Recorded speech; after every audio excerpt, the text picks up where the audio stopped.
Assalamualaikum warahmatullahi wabarakatuh. Bismillahirrahmanirrahim. Alhamdulillah alladzi arsala rasulahu rahmatan lil alamin. Salatu wassalamu ala sayyidil mursalin Rasulillah Muhammadin wa ala alihi wa ashabihi ajma'in, amma ba'd. Yang terhormat Ketua dan pengurus Yayasan Al-Kautsar, yang terhormat Ketua dan pengurus DKM Masjid Al-Kautsar, Bapak Ibu, hadirin dan hadirat sekalian yang dimuliakan Allah. Mengawali kaji kita malam ini, marilah dengan sesama kita manjatkan doa. Yang pertama, semoga Bapak Ibu yang hadir dalam majelis ilmu malam ini beserta keluarga di rumah selalu dalam perlindungan Allah Subhanahu wa Ta'ala, diberi kesehatan, keimanan, ketakwaan, keberkahan, kemajuan, kebahagiaan lahir batin, dijauhkan dari wabah, penyakit, malapetaka, teror, kejahatan, dan lain-lain.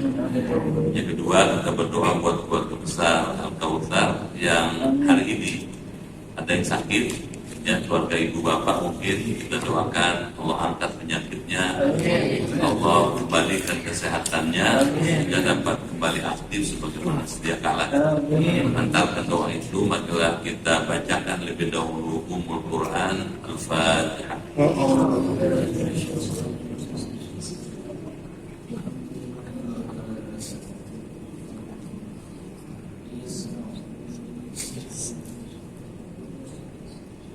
Bismillahirrahmanirrahim. Ya Fattahu ya Alim, iftah wa maghfir bina min nuri ma'rifatik wa akhrij alaina min dhulumatil jahli wal wahmi ila nuril fahmi wal ilmi. Iftah alaina abwaaba rabbika wa fatahtaha ala anbiyaika wa ulamaika al-mutaqaddimin al-mutaakhirin.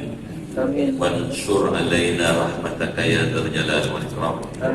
Allahumma sallimna wa sallim dinana wa sallim ahlana wa auladana wa dzurriyyatana wa sallim jama'atana wa bil khusus jamaah Masjid Al-Kautsar min afatid dunya wal akhirah wa la taslub maqtana imanana wa la tusallit alaina man la yakhafuka wa la yarhamuna warzuqna khairai dunya wal akhirah innaka ala kulli syai'in qadir.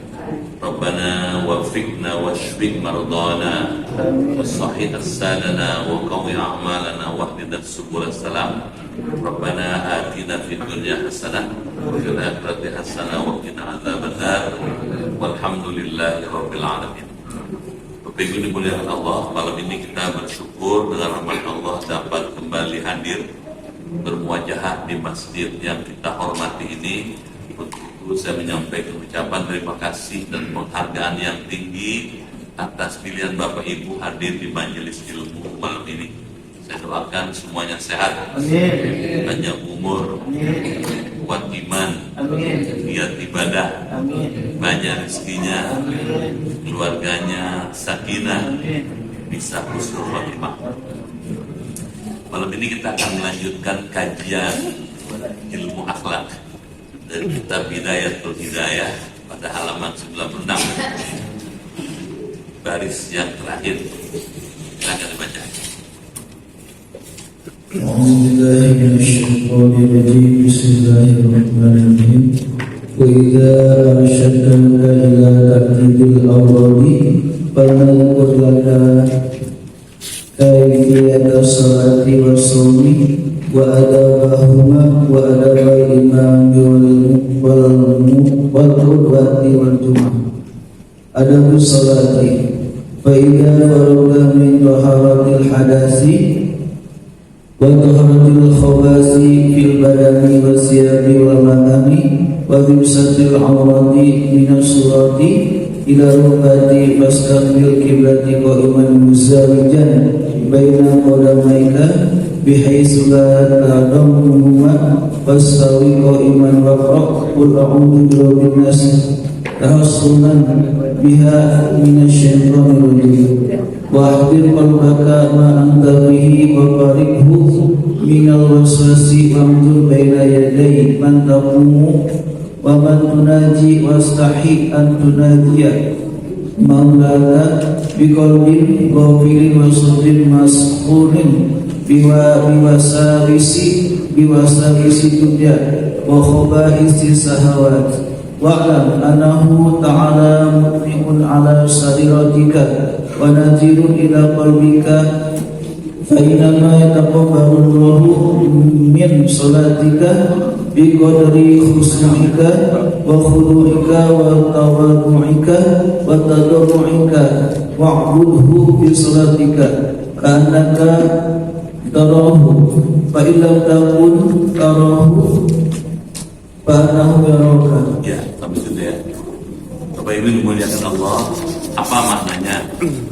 Seperti apa pahamnya akan kita kaji malam ini. Kitab ini adalah kitab yang khas. Imam Ghazali dengan sangat baik menggabungkan dua bidang ilmu menjadi satu, yang biasanya dibedakan secara tegas ilmu fikih dengan ilmu tasawuf. Imam Ghazali menggabungkan itu dengan sangat bagus. Ada aspek fikihnya, ada aspek tasawufnya, keduanya dihimpun menjadi satu, jadilah kitab ini.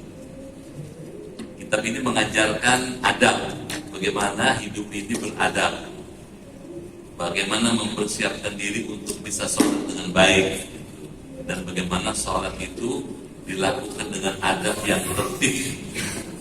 Apa katanya? Wa idza arsyadnaka, dan apabila katanya kami telah menunjukkan kepada kamu ila tartibil aurad, untuk menertibkan wirid-wirid itu. Jadi wirid itu ada urut-urutannya ya. Zikir itu ada aturannya. Misalnya kalau habis sholat baca tasbih 33 kali, tahmid 33 kali, takbir 33 kali, tahlil 1 kali. Begitu urutannya, begitu diajarkan Rasul. Gak bisa ngacak. Baladzkur laka, maka mesti kami menuturkan untuk Anda kaifiyat salat, bagaimana cara mempraktekkan sholat.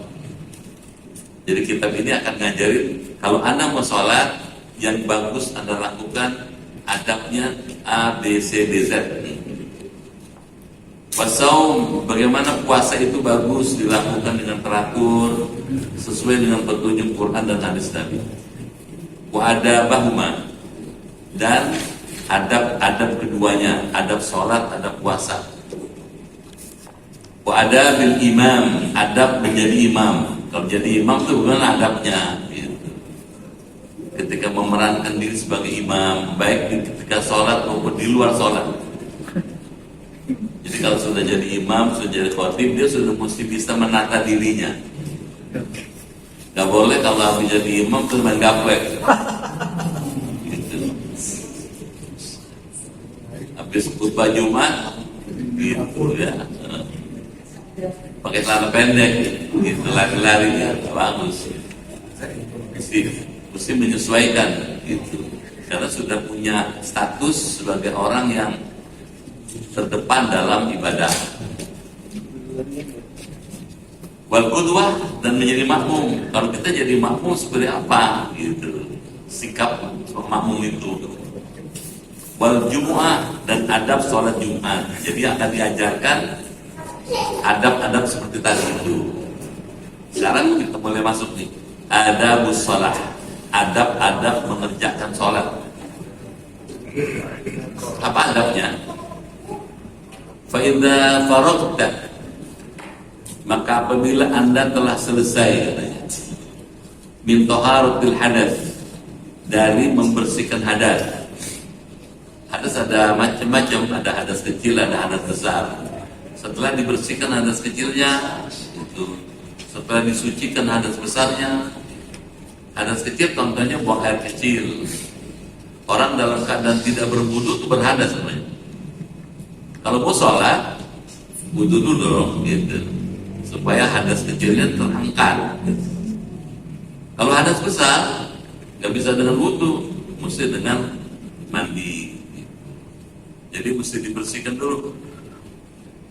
wa taharatul khabath, dan membersihkan najis fil badan, yang melekat di badan, wasiyab, dan pakaian, wal makan, serta tempat sholat.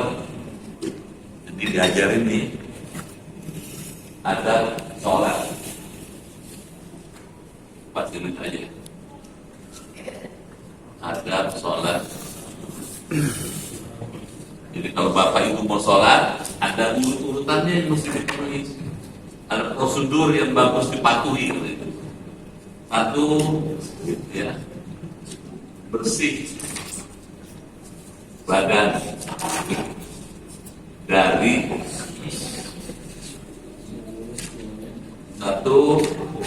hadas.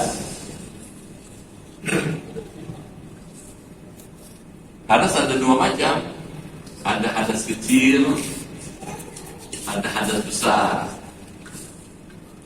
Kalau hadas kecil baru bersih kalau orang sudah wudu. Kalau hadas besar orang baru suci kalau sudah mandi. Yang kedua dari najis. Najis itu kotoran. Najis itu ada banyak macam ya. Ada najis ringan, ada najis sedang, ada najis berat. Najis berat mesti disatru, ya, 7 kali dengan air, salah satu dengan menggunakan tanah. Kalau nggak ada tanah, pakai desinfektan. Hadas ringan, ya mesti dibersihkan juga.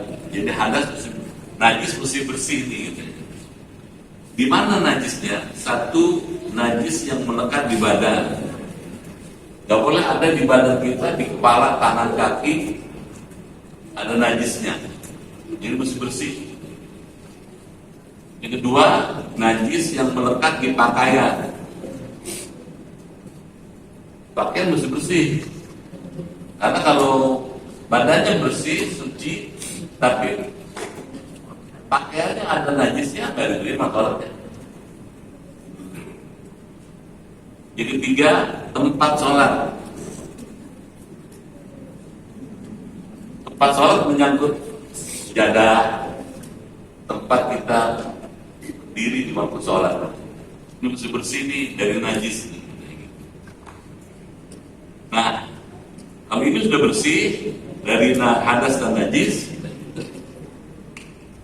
yang berikutnya, langkah berikutnya menurut ilmu akhlak yang disusun oleh Imam Ghazali ini, wa min satril aurah minas surah ilal rukbah, dan menutup aurat minas surah ilal rukbah, dari pusat perut sampai ke lutut.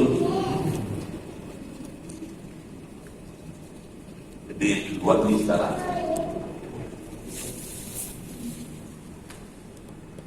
menutup aurat. Aurat laki-laki dengan aurat perempuan berbeda. Kalau aurat laki-laki ma baina surah rukbah, antara pusat sampai lutut. Kalau itu ditutup, sholatnya sudah memenuhi syarat. Dari pusat sampai lutut. Kalau bahasa kampung, pusar, ya kan? Dari pusar sampai dengkul, itu minimal.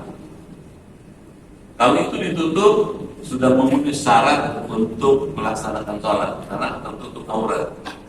Cuman kurang patut, ya kan? Ya.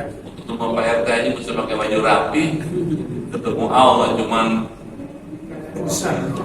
dari pusat sampai dengkul, orangnya bergejetan. Kalau perempuan gitu, seluruh anggota badan, seluruhnya, kecuali, ada kecualinya, muka dan telapak tangan.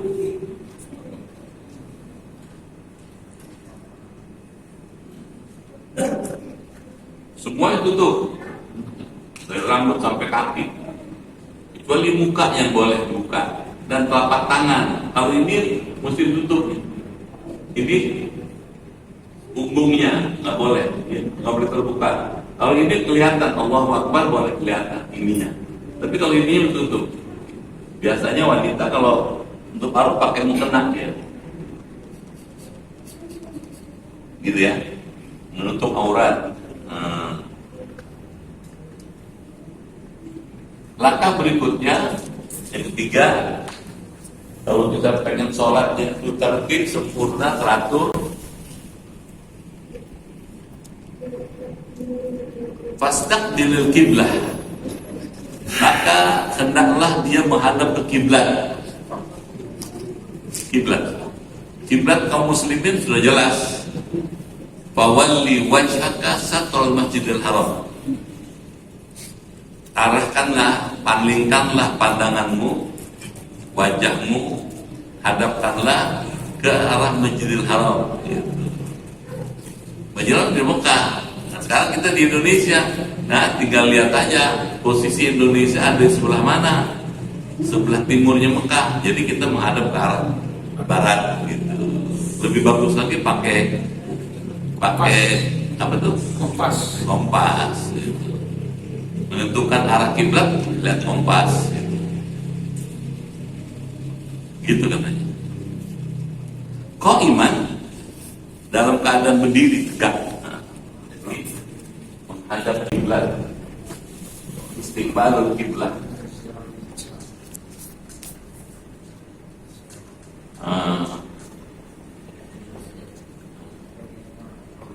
Ini dalam keadaan normal itu dalam keadaan tidak bepergian, dalam keadaan sehat, dia menghadap kiblat. Gitu. Tapi dalam keadaan bepergian, safar, boleh tidak menghadap kiblat. Kemana saja kita mengarah kendaraan itu, ya ke sana kita menghadap. Lagi naik pesawat, meskipun tidak mengarah ke barat, sholat aja ke arah mana pesawat berangkat. Naik kereta, ya gitu. Kemana aja kereta itu berangkat menuju, ya ke sana kita menghadap. Jadi orang boleh tidak menghadap kiblat dalam keadaan, kecuali dalam keadaan safar. Itu safar itu bepergian, traveling. Ya. Yang kedua, dalam keadaan perang. Kalau lagi perang, sholatnya menghadap kemana aja. Sambil lari bisa, sambil tiarap boleh, sambil naik kendaraan boleh. Mudah-mudahan nggak perang ya. Jangan sampai perang. Kalau perang hancur-hancuran. Perang dalam keadaan sakit boleh ini. Kita lagi sakit. Kalau ngadep kiblat, keliengan. Ya sudah, ngadep kemana aja. Tidurnya itu silakan. Dalam keadaan safar, dalam keadaan perang, atau dalam keadaan sakit, boleh tidak menghadap kiblat. Kalau sakit di rumah gimana? Apa? Sakitnya di rumah. Kalau sakit di rumah, kalau masih bisa bangun, hadap kiblat. Kalau sudah nggak bisa bangun, nggak mampu lagi bangun dia, kemana aja dia berbalik, kemana aja dia menghadap. Kalau masih bisa duduk sambil di tempat tidur, duduk ya, nyandar.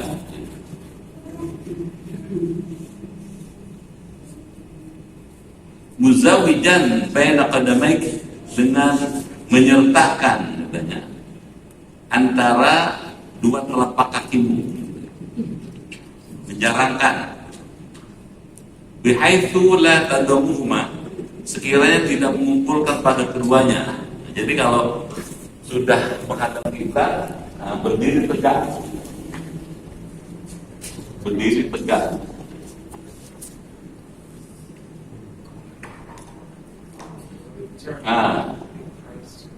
Kalau laki-laki, kata Imam Syafi'i yang juga diikuti oleh Imam Ghazali, kaki itu jaraknya kira-kira sejengkal. Ya. Cuman kalau sholat jangan menunjukkan, nggak usah. Kira-kira aja. Gitu. Kalau di rumah suka ada sejarah kan? Sejarah biasanya suka ada tiangnya kedua. Nah di antara tiang itu kita berdiri. Kalau laki-laki. Kalau perempuan rapet ya, nggak boleh begini dia. Jelas ya? Rapet. Ini juga tangannya rapet. Nggak boleh terbuka gitu. Jelas? Berdiri tegak ya. Kalau perempuan kedua telapak kakinya rapat. Kalau ini renggang sekitar 1 jengkal. Jadi nggak usah cari kaki orang. Nggak usah. Betul Pak. Bapak baca kitab-kitab fikih. Cukup begini aja. Hadap kiblat. Sudah itu. Yang perlu bukan kakinya nempel, bahunya.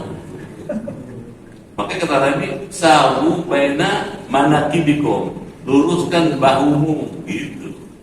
Kalau bahunya lurus, kakinya pasti lurus, gitu. Manakib di bahu gitu. Saya sudah tolak di banyak tempat, di banyak negara, nggak ada yang nyari kaki orang.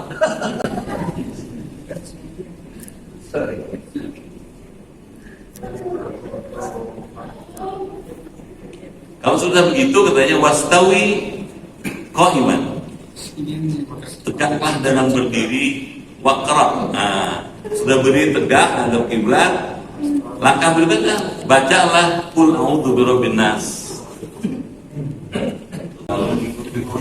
Gitu. Nah, baca surat An-Nas. Kenapa? Karena di dalamnya mengandung perlindungan kepada Allah dari gangguan syaitan. Qul a'udzu birabbin nas, malikin nas, ilahin nas, min syarril waswasil khannas. Jadi udah menghadap kiblat ini, tegak ini, udah lurus kakinya, gitu. Baca sebelum takbir surah An-Nas itu. Malah bagus juga dilengkapi dengan doa. Rabbi a'udzubika min hamazati syayatin wa a'udzubika rabbi ayahdurun. Ada di Quran itu.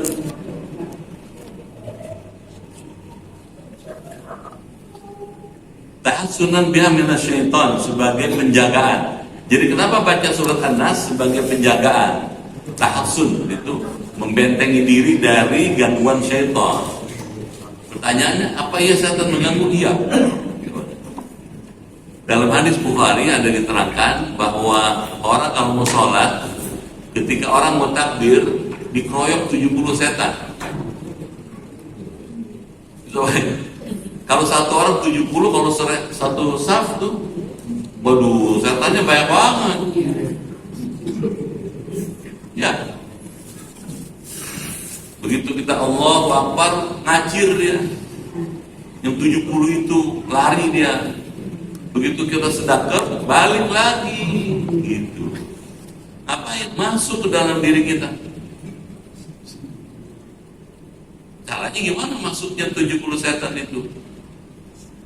Yajri 'alan nas majrudam. Setan itu masuk ke dalam diri manusia, ke dalam hati manusia melalui aliran darah.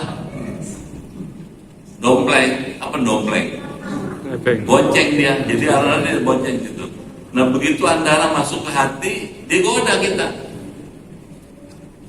Dalam hadis Bukhari katakan uzkur, ingat apa yang sudah lalu. Jadi orang kalau sholat bisa ingat yang udah-udah. Lagi nggak sholat, nyari kwitansi, ubuk-ubukan nggak ketemu. Allahu Akbar, Bismillahirrahmanirrahim, saya taruh di sono.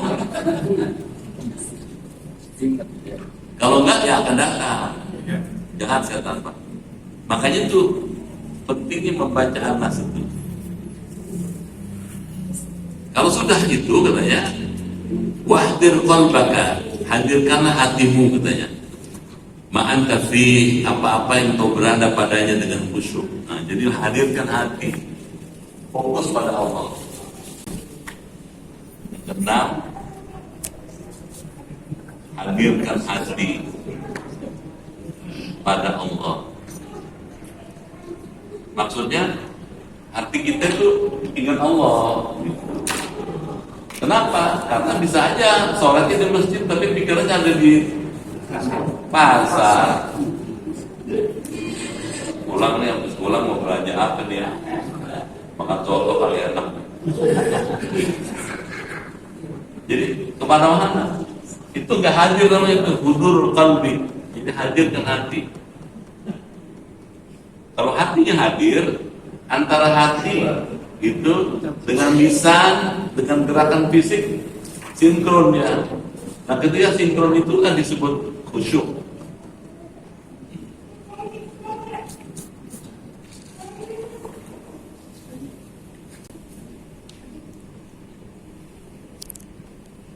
Terus berikutnya katanya wafarriqhu minal waswas, dan katanya kosongkanlah hati Anda dari waswas. Ya sudah baca Anas, sudah fokus, jangan ragu-ragu, jangan waswas.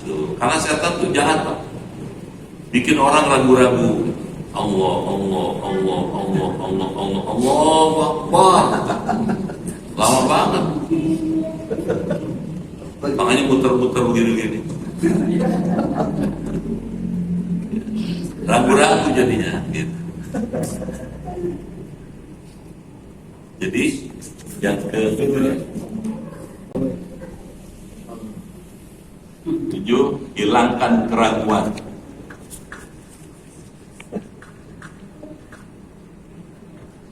Jangan ragu-ragu katanya. Ini dia. Coba lihat urutannya kayak gini tuh, supaya sholatnya fokus Allah. Wandur, katanya, perhatikanlah baina yadayhi man taqumu, di hadapan zat yang kau berdiri. Maksudnya gimana? Wa man tunaji, katanya, dan zat yang kau bermunajat. Maksudnya perhatikanlah Anda sedang menghadap Allah nih, gitu. Anda sedang berhadapan dengan yang Maha Kuasa. Nggak pantas kalau Anda absent minded, pikirannya absen, gitu. Hadap Allah kok pikirannya kemana-mana, gitu. Jadi hilangkan keraguan, perhatikanlah bahwa kita sedang berhadapan dengan yang Maha Kuasa.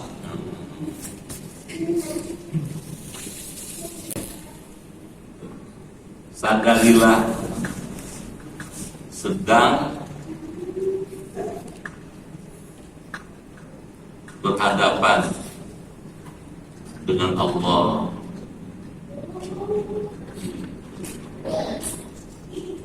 Kita sedang berhadapan dengan Allah. Bapak bisa bayangin, kalau berhadapan orang yang kita segani, kan kita juga sikapnya juga sempurna, gitu. Apalagi ada Allah nih, gitu. Pikiran, hati, jiwa, raga mesti fokus Allah, gitu katanya.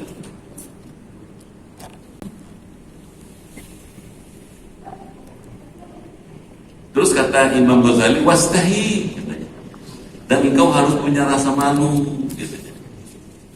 Antunajya maulaka, bermunajat kepada Tuhanmu, katanya. Biqalbin ghafilin, dengan hati yang lalai. Malu dong, sedang menghadap Allah pikirannya kemana-mana, malu. Karena Allah tahu hati kita. Allah bukan cuma bisa melihat jasad kita, wujud kita, tapi juga Allah bisa tahu hati kita kemana nih. Malu kepada Allah, katanya. Wasadil mahshunin, katanya, dan dada yang dipenuhi biwasawisid dunia, dengan berbagai was-was dunia. Jadi kalau soal-soalnya menyangkut dunia, selesaikan dulu, gitu. Fokus Allah. Wa khaba'ith syahwat, dan katanya khaba'ith, keburukan syahwat nafsu. Jadi kita mesti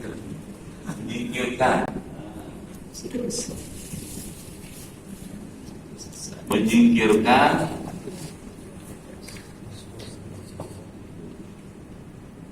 pikiran-pikiran yang salah, dan hawa nafsu. Apa iya? Iya bisa. Kita sholat ingat Allah aja. Jangan orang sebelah saya janji bayar utang nggak bayar. Susah sholat kalau mikir utang. Fokus Allah, tinggalkan Allah dulu. Gitu. Allah segala. Nah, kalau sudah begitu baru tuh Allah Maha Besar. Sampai situ ya.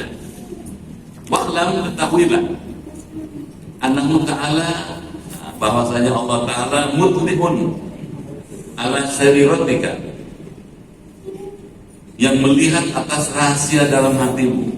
Jadi kita mesti sadar bahwa kita sholat ini Allah tahu isi hati kita. Malu kalau kita hatinya mana-mana gitu. Wa nadhir ila qalbika, dan melihat kepada hatimu. Fa innama, maka sesungguhnya katanya, yataqabbalullah min shalatika, Allah akan menerima katanya daripada sholat kamu itu katanya biqadri khusyu'ika wa khudu'ika, dengan ukuran khusyukmu dan khudu'mu. Nah, ini tasawufnya. Kalau menurut ilmu fikih, selama syarat wajib sunnah itu dipenuhi, katanya rukunnya dipenuhi, sah. Kalau tasawuf enggak, tunggu dulu, khusyuk enggak gitu. Jadi unggulnya di sini gitu. Perlu gitu. Harus diperhatikan sahnya sholat secara fikih dan secara tasawuf. Secara fikih tadi syarat rukun wajib sunnahnya dipenuhi. Secara tasawuf khusyuknya diperhatikan, khusyuk. Ini rukunnya. Jadi jangan sekedar rukunnya aja, khusyuk nggak, sudah sempurna. Kan sholat itu kan mesti sah dan afdol. Kalau sah sesuai dengan fikih, kalau afdol plus khusyuk, gitu. Baru afdol. Afdol tuh tamat. Menurut saya sih bagus. Kenapa kok mesti khusyuk? Kan gitu pertanyaan. Supaya sholat kita ini punya pengaruh dalam keseharian kita. Kan ada ayat kan, inna sholata tanha 'anil fahsya wal munkar. Sesungguhnya sholat itu dapat mencegah orang dari berbuat keji dan munkar. Sholat yang mana bisa mencegah keji dan munkar? Yang khusyuk. Kalau nggak khusyuk, orang sholat jalan terus tapi gosip jalan terus, ada nggak gitu? Berarti belum khusyuk dia. Sholat jalan terus, ngebohong jalan terus, berarti nggak beres sholatnya. Ini mesti dipenuhi supaya punya pengaruh dalam keseharian. Gitu katanya.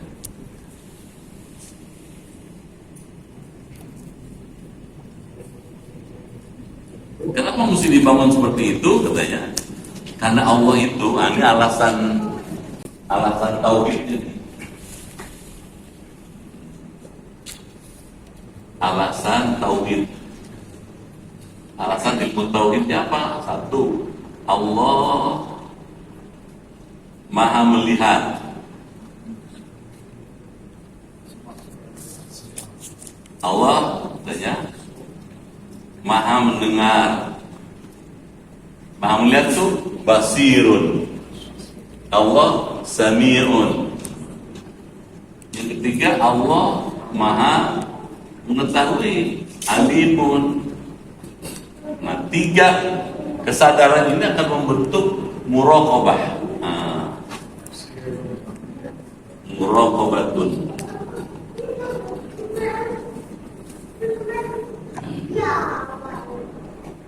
Muraqabah itu kesadaran bahwa kita sedang diperhatikan Allah, diteliti, ditelaah, diperhatikan, diawasi Allah. Gitu. Nah, orang yang merasa punya kesadaran muraqabah ini khusyuk dia, malu sama Allah dia. Kalau pikirannya tidak dalam keadaan sholat, malu sama Allah. Karena Allah lihat, Allah dengar, Allah tahu. Apa harus sekalian?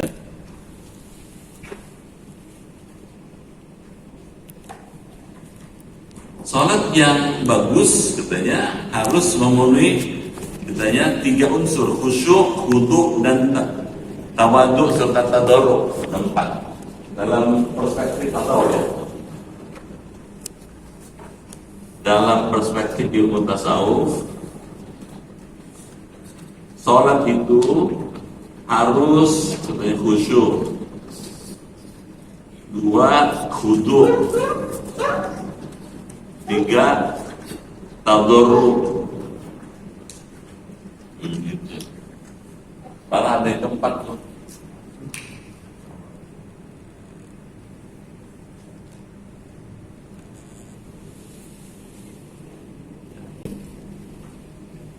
Khusyuk, wudu, tawadhu. Nah, tawadhu.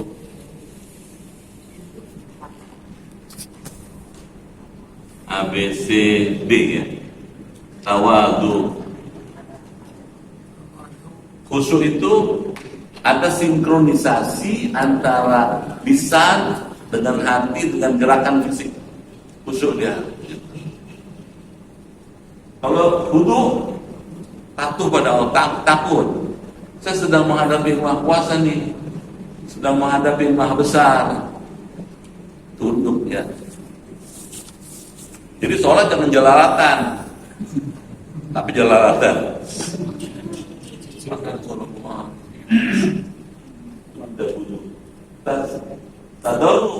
Tadarruk itu ya serius gitu ya. Gimana sih orang takut sama Allah?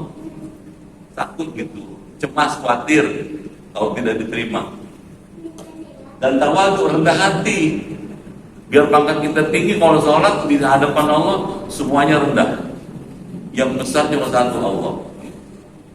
Khusyuk, wudu, tadarruk, tawadhu.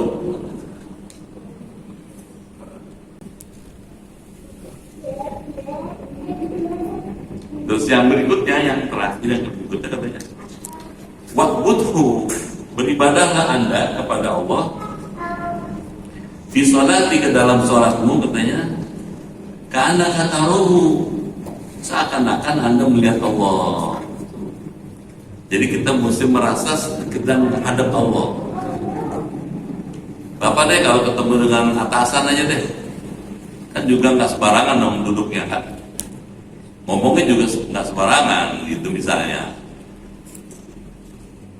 Ini ketemu yang maha atas, al-a'la.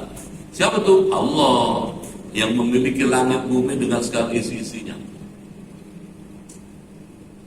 Fa'ilam takun tarahu, katanya, maka jika engkau tidak merasa bisa melihat Allah karena keterbatasan kamu, katanya, saya nggak bisa lihat Allah karena saya punya keterbatasan dalam pengetahuan tentang Allah.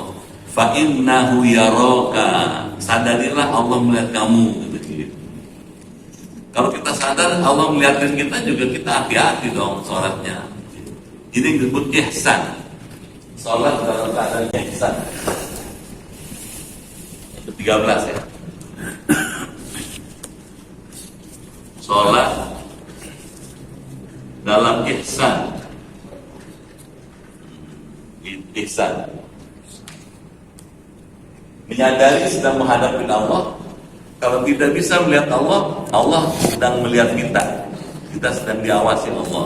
Nah, orang kalau punya model orang ini, dia akan teratur, tertib, khusyuk pasti. Dan itu akan membekas pada perilaku sehari-hari. Amin. Bagaimana seperti ini? Ya latihan. Latihan. Dari mulai sekarang kita latih. Gitu ya. Apalagi gitu, kalau bapak sholat dengan khusyuk, dengan wudu, dengan tawadhu gitu, disertai dengan doa, Gitu. Orang kalau khusyuk duduk doanya dilakukan dengan dari hati. Gitu. Di sini ada nih. Tadi saya ngajar kitab Al-Jami' Shaghir, kitab hadis. Ini kitab tafsir, ini kitab hadis. Tulis oleh Imam Suyuti. Kata Nabi ada khamsu layalin la turaddu fihinna dakwah. Ada 5 malam dalam 1 tahun yang doa seseorang tidak ditolak. Satu kata Rasulullah, awwalul lailatin min Rajab, malam pertama bulan Rajab. Tanggal 1 Rajab malamnya tuh mustajab tuh. Udah lewat. Buat tahun depan. Yang kedua katanya kata Rasulullah, walailatul Jum'ah, malam Jumat. Malam Jumat tuh Kamis maghrib sampai subuh. Lagi. Dari pagi. Silakan tuh Bapak, Ibu gunakan itu untuk berdoa. Pakai itu, jangan dibuang-buang, gitu. Jangan dibiarkan berlalu tanpa diisi dengan doa. Silakan pilih. Gitu.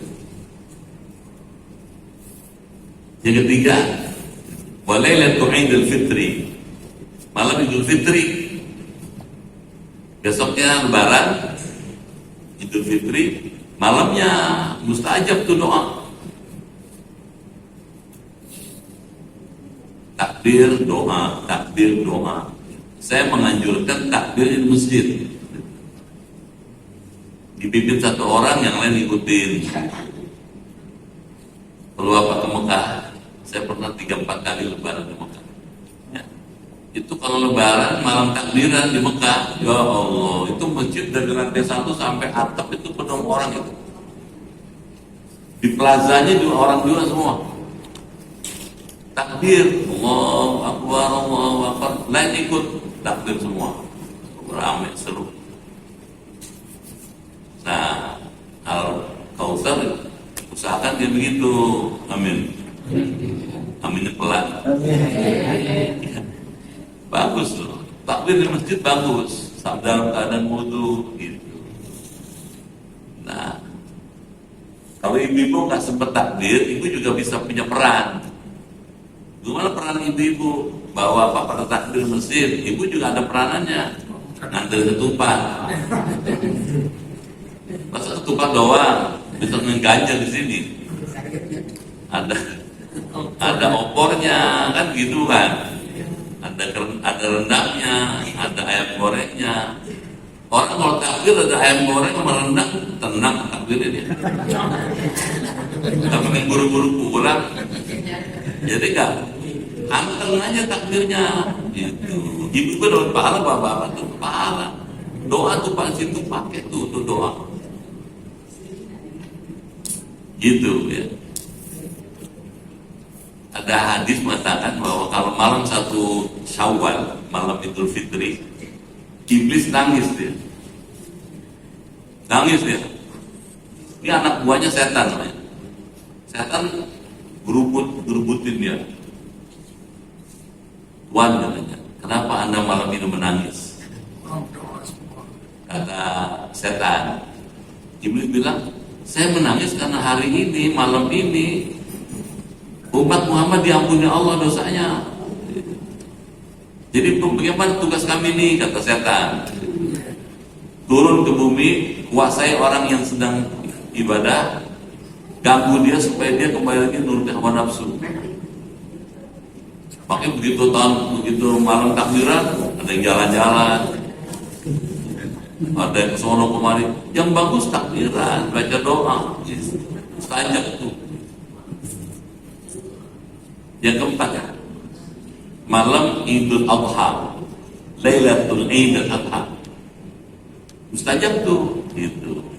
Dan yang kelima, Walailatul Nisfi min Sya'ban, malam bulan pertengahan bulan Sya'ban. Ada soalnya sih. Nah bahasa Arabnya nisfu Sya'ban. Nisf itu separuh, Sya'ban bulan. Jadi separuh bulan Sya'ban. Kalau bulan Sya'bannya 29 hari, malam 15. Besok malam. Silakan baca doa karena mustajab doa itu gitu. Nah, di sini ada hadis lagi nih, tadi saya ngajar pakai sebagai kelengkapan ya. Nabi Muhammad dalam hadis yang diriwayatkan oleh Abu Hurairah, kata Abu Hurairah, Rasulullah bersabda, Atani Jibril lailatan nisfi min Sya'ban. Saya didatangi oleh malaikat Jibril malam nisfu Sya'ban. Ketika itu malaikat Jibril, ya Muhammad, kum, Muhammad bangunlah, fasalli, salatlah kamu, warfa' ra'saka wa yadayka ila sama', mengadakanlah, katanya, tanganmu, hadapkanlah dirimu kepada Allah. Fakultu, saya tanya kepada Jibril, ya Jibril, kata Nabi Muhammad, ma'adhi layla, malam apa ini, katanya, kata Nabi Muhammad. Gak biasanya Anda datang membangunkan saya sholat, biasanya saya bangun sendiri. Tiba-tiba malam ini engkau bangunkan saya, ada apa nih, kata Rasulullah kepada Jibril. Kata malaikat Jibril, hadhil layla, malam ini, katanya, yuftahu fiha 300 babin min rahmah. Allah membuka 300 pintu rahmat. Allah membuka pintu-pintu langit. Pertanyaannya, emang langit ada pintunya? Dalam hadis lain dikatakan at-taqis sama bil malaikah. Kalau Anda lihat ke langit, katanya langit itu tertutup oleh malaikat, saking rapatnya, rapat. Tidak sejengkal pun langit itu terbuka pada hari-hari biasa. Tapi pada malam nisfu Sya'ban ini bergeser ke malaikat, sehingga antara Anda, kamu katanya dengan aras langsung tuh nyampe. Itu sebabnya doanya diterima. Silakan baca doa. Nah, kata malaikat Jibril lagi, katanya, fayaghfirullah ta'ala li jami' man la yashriku billah syai'an. Allah akan mengampuni dosa siapa orang yang tidak pernah berbuat syirik kepada Allah. Illa, kecuali siapa, katanya, yang tidak diampuni, man kana sahiran, tukang sihir, au kahinan, dukun, au musyahinan, au mudmin khamrin, orang yang terus-menerus minuman keras, au musiran ala zina, orang yang terus-menerus berzina, au akilur riba, orang suka makan harta riba, au akil walidain, orang yang suka durhaka kepada orang tua, awin namam, orang yang suka ngadu domba, au qatil rahim, orang memutuskan silaturahim. Fa inna haula'i la yaghfiru lahum hatta yatubu wa yatruku. Allah tidak akan mengampuni dosa mereka sampai mereka bertaubat dan meninggalkan maksiat. Kata malaikat Jibril. Nabi kemudian bangun, sholat Nabi, fa shalla wa baka fi sujudihi. Nabi menangis dalam sujudnya. Wa huwa yaqul, baca doa. Udah bisa kan? Doa tahajud di Sya'ban. Allahumma inni a'udzubika min iqabika wa sukhtika. Ya Allah, aku berlindung kepada Engkau, katanya, dari siksa dan murkamu. Wal ukhsistana'an 'alaika. Tidak terhitung, katanya, pujian kepada Engkau. Anta, ya Allah. Kama atlaita 'ala nafsik, sebagaimana Engkau memuji dirimu sendiri. Falakal hamdu hadda tarda. Oleh karena itu, segala pujian aku limpahkan kepada Engkau sampai Engkau ridho kepadaku. Jadi targetnya dapat ridho Allah. Tausiahnya bagus ya, memanfaatkan itu. Kenapa? Karena malam itu doa dikabulkan. Mudah-mudahan ya. Kan ikhtiar namanya. Silakan bangun malam. Bangun malam itu yang bagus sepertiga malam. Dari jam 2 sampai jam 4 lebih 42 ya. Sekarang subuh jam berapa? 4.42. 42 ya? Nah, jadi bangun antara jam 2 sampai 4.42. Kalau jam 2 mungkin kemalaman kali ya. Iya. Jam 3 kemalaman juga. Setengah 4. Jam 4 masih boleh. Jam 4 masih boleh. Wudhu 7 menit kan. Masih ada tuh ya 30 berapa menit lagi, 35 menit lagi. Bisa sholat tahajud 2 rakaat, tutup witir, baca doa situ Pak. Waktu tahajud tuh doa situ. Mungkin kalau orang bilang kelapa 2 nggak ada masalah soal uang, nggak ada masalah. Kesehatan ada kan? Umur tambah ada aja kesehatan kurangnya. Kolesterol tinggi, asam urat, gula darah. Minta sama Allah, ya Allah, lindungi kami dari penyakit. Lama duduk nggak bisa bangun, ada aja, minta sama Allah. Itu manfaatkan. Gitu ya? Ya Pak. Dalam beberapa masjid saya lihat beberapa masjid kalau di Sulsaban baca Yasin 3 kali itu bagaimana Pak? Ya ada hadis Pak. Kata Nabi surat Yasin 50 di atas. Surat Yasin tergantung niat yang membacanya. Jadi kalau Bapak baca surat Yasin, niatnya dulu. Ya Allah, panjangkan umur saya di tahun ini dalam taat dan ibadah. Baca Yasin itu doa. Karena ada hadis itu bagus. Jadi gak jelek. Gak bintang gak.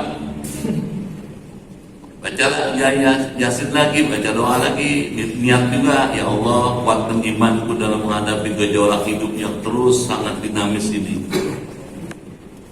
Baca Yasin, doa lagi. Yang ketiga, niat, ya Allah berikan saya rezeki yang baik, rizqan thayyiban. Yang baik terserah Allah, jangan sebut angka. Ya Allah kasih rezeki di tahun ini 3 triliun aja. 3T ya Allah, kalau 3 miliar banyak ya.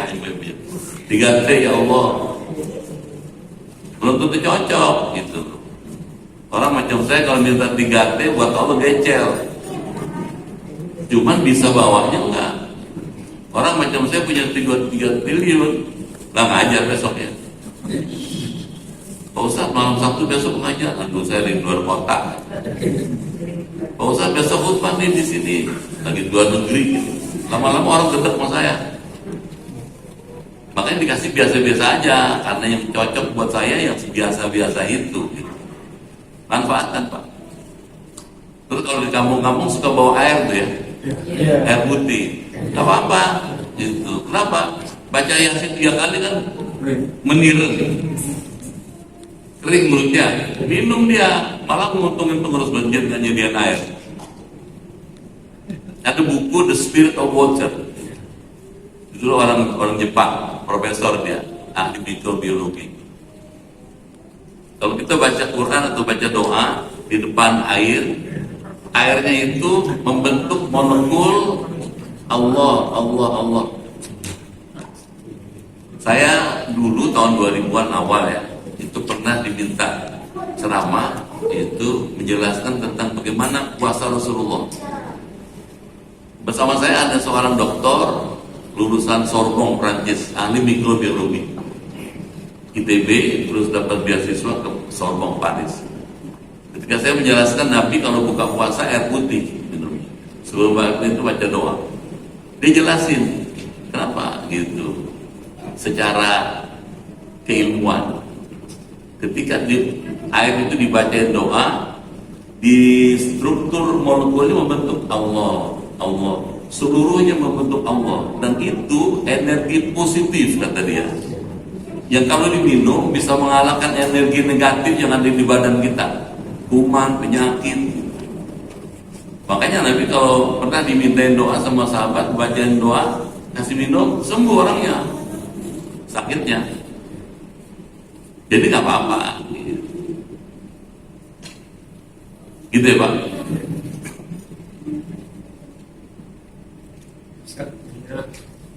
Saya mengenai mustajab doa tadi, nomor 1 itu dari mana? Apa? Mustajab doa dari malam Nomor satunya dari saya. Oh iya, awalul lailatin min Rajab, malam tanggal 1 Rajab. Begitu tanggal 1 Rajab, Bapak doa situ, mustajab tuh, bagus banget.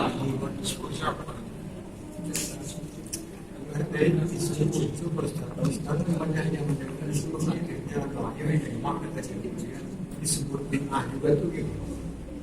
Kalau bintang ada dalilnya Pak.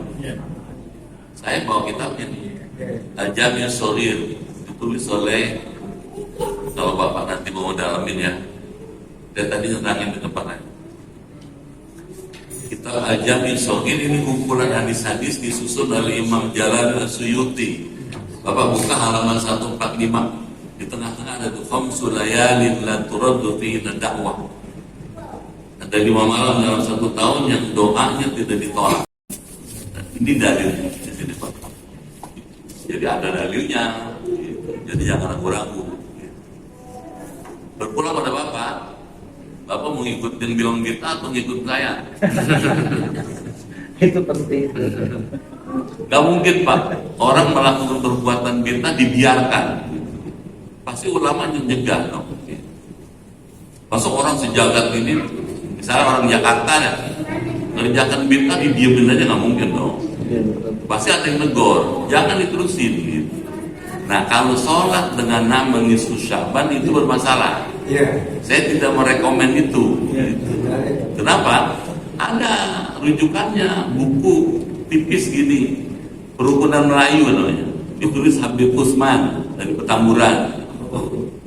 Ada tulis usolli sunata nisfi Sya'ban rokaatain lillahi ta'ala. Kalau kita teliti, dia tidak didukung oleh hadis, tidak didukung oleh kitab-kitab yang lain. Sehingga saya tidak merekomen itu. Yang saya rekomen ini tadi, bangun malam, karena ada hadisnya, doanya tadi jelas. Ini Bapak lagi buka kitab Duratul Nasir, halaman 207, 208. Jadi jangan ragu kalau belajar sama saya gitu. Jelas ya?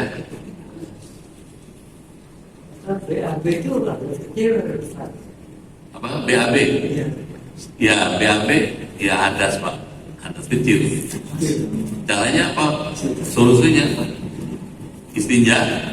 Kalau bahasa kamu cebok, wudu. Kalau hadas besar, campur sama istri, hadas besar. Itu Pak. Jelas Ibu? Mudah-mudahan jalan terus ya.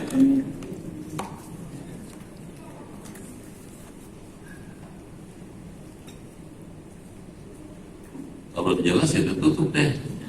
Ya. Hah? Betul ya.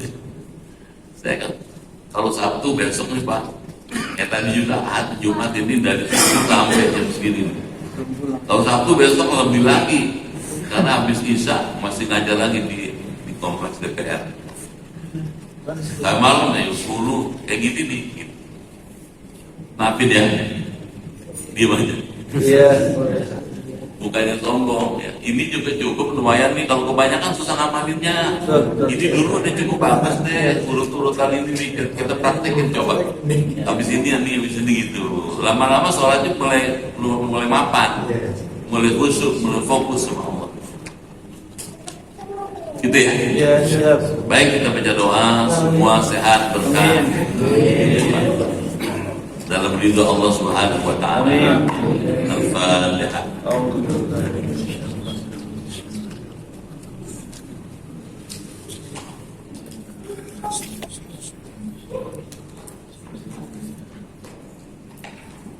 Bismillahirrahmanirrahim. Allahumma bihaqqil Qur'an wa bi kalamikal karim wa bi Muhammadin khatamin nabiyyin wa bi haqqi ummil Qur'an kallimna al-Qur'an wa faqihna fid din wa 'allimna ta'wil wa hdina ila sawa'is sabil. Amin ya Allah. Allahumma inna nas'aluka imanan kamilan ويقينا صادقا ورزقا واسعا وقلبا خاشعا ولسانا ذاكرا وبدنا صابرا والعفو عند الحساب والنجاة من النار اللهم اختم لنا بحسن الخاتمة ولا تختم علينا بسوء الخاتمة ربنا آتنا في الدنيا حسنة وفي الآخرة حسنة وقنا عذاب النار والحمد لله رب العالمين. Sekian, lebih kurang mohon maaf. Terima kasih. Sampai jumpa lagi. Assalamualaikum warahmatullahi wabarakatuh. Waalaikumsalam warahmatullahi wabarakatuh.